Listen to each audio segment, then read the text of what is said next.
Hello बच्चों, चलिए प्रश्न पढ़ते हैं। प्रश्न दिया है कवकों में पोषण प्रक्रिया तथा उसके आधार पर कवकों के प्रकारों के विषय में बताइए। तो इस प्रश्न में हमसे कवकों में पोषण प्रक्रिया के विषय में पूछा गया है तथा उसके आधार पर कवकों को कितने भागों में वर्गीकृत किया जा सकता है यह पूछा गया है। अर्थात इस प्रश्न की जो मुख्य अवधारणा है, धारणा, वह कवकों में पोषण, कवकों में पोषण तथा पोषण के आधार पर उनके वर्गीकरण वर्गीकरण पर आधारित है। तो चलिए कवकों में पोषण को समझने से पहले कवकों को एक सामान्य परिचय के रूप में देख लेते हैं कि कवक होते क्या हैं। तो कवक धागे नुमा संरचना वाले जीव होते हैं। धागे नुमा संरचना, ये जो धागेनुमा संरचना होती है इसे कवक तंतु कहा जाता है। कवक तंतु कहा जाता है तथा जब बहुत सारे कवक तंतु मिल जाते हैं तो वे एक जालनुमा संरचना का निर्माण करते हैं जिसे कवक जाल कहा जाता है या फिर माइसीलियम।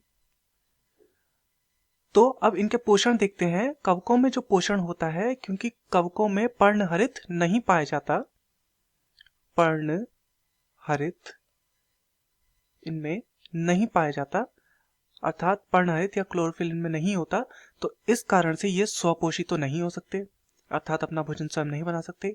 इसलिए ये पोषण के आधार पर ये या तो परजीवी हो सकते हैं, परजीवी हो सकते हैं, या फिर ये मृत जीवी हो सकते हैं, मृत जीवी हो सकते हैं, या फिर पोषण के लिए ये एक तीसरा तरीका अपनाते हैं जिसका नाम है सहजीविता।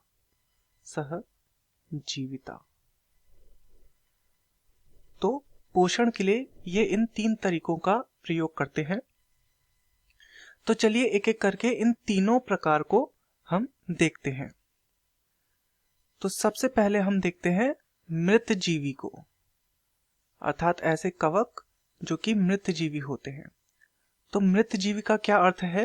मृत जीवी का अर्थ है जो कि अपना पोषण सड़े गले कार्बनिक पदार्थों से प्राप्त करते हैं।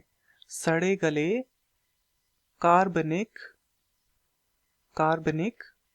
पदार्थ से जो पोषण लेते हैं, इन्हें हम क्या कहते हैं? ऐसे जीवों को हम मृतजीवी कहते हैं। तो ऐसे कवक जो सड़े गले कार्बनिक पदार्थों से अपना पोषण प्राप्त करते हैं, उन कवकों को मृतजीवी कवक कहा जाता है। मृतजीवी कवक के यदि हम उदाहरण देखें तो इसके उदाहरण में है, एक तो है राइजोपस,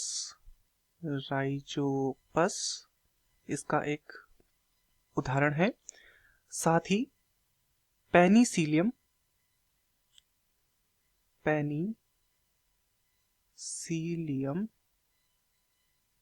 तो राइजोपस और जो पेनिसिलियम है वो मृतजीवी कवक के उदाहरण है।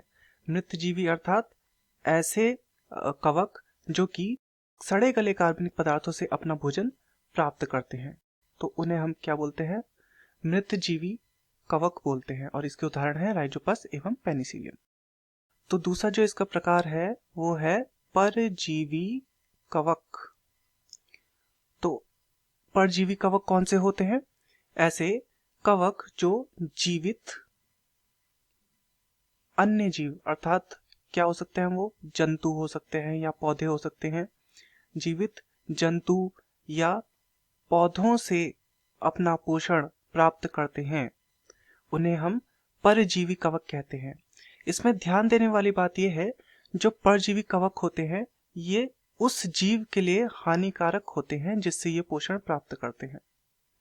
हानिकारक होते हैं जिससे ये पोषण प्राप्त करते हैं। यदि हम उदाहरण देखें इसका, तो उदाहरण है इसका पक्सीनिया। तो जैसे कि पक्सीनिया क्या करता है? पादपों में रोगजनक का कार्य करता है, तो ये हानिकारक हो गया उसके लिए, हालांकि ये पादप से अपना पोषण लेता है। ऐसे ही एक दूसरा उदाहरण है अस्टीलेगो।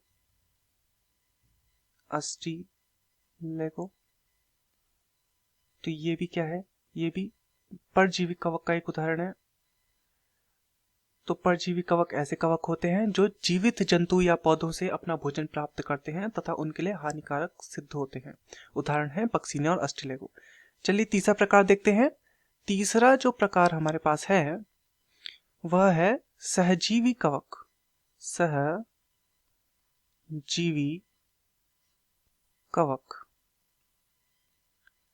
सहजीवी कवक अर्थात ऐसे कवक जो दूसरे जीव के साथ मिलकर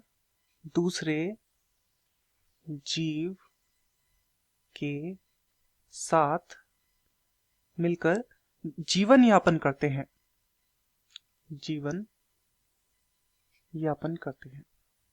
तो ऐसे कवक जो दूसरे जीवों के साथ मिलकर अपना जीवन यापन करते हैं, इस प्रकार के संबंध को सहजीविता कहा जाता है तथा ऐसा कवक सहजीवी कवक कहलाएगा।